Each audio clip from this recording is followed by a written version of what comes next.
Tá, então um dos segredos básicos assim do método para a gente falar inglês de uma maneira simples e descomplicada é não focar na gramática. Não é que a gramática não seja importante, ela é um complemento, é bacana a gramática, só que ela não é o mais importante para a gente falar. Por exemplo, uma criança de 5 anos de idade fala pra caramba, mas você não pergunta para ela como é que eu uso essa pessoa no sujeito para falar alguma coisa de gramática. Ela não sabe gramática, mas ela fala muito. Por quê? Porque ela usou todo aquele processo de quê? De imitar a mãe falando.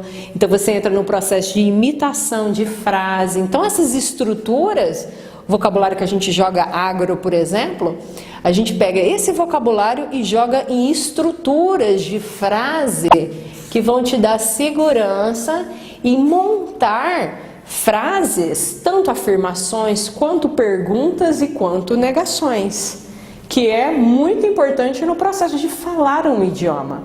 Você não precisa ficar atento só à gramática, porque atrapalha muito ficar pensando na gramática, no processo de fluência, de naturalização.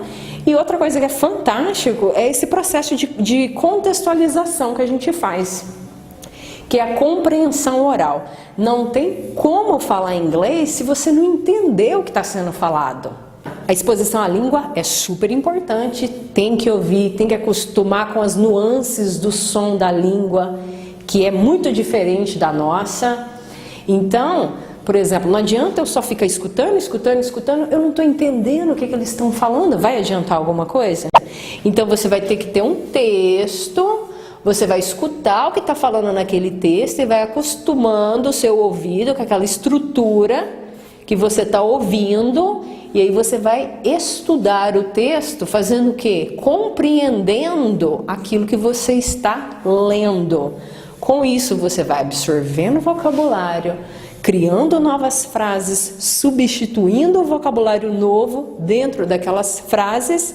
Quando você menos perceber, é um clique assim, ó.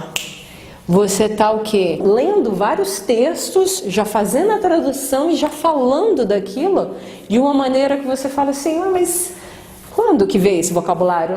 Da onde que surgiu? Você não percebe. O cérebro da gente é fantástico para absorção de língua, mas você tem que estar exposto fazendo essa compreensão oral, que é fantástico no processo de aprendizado.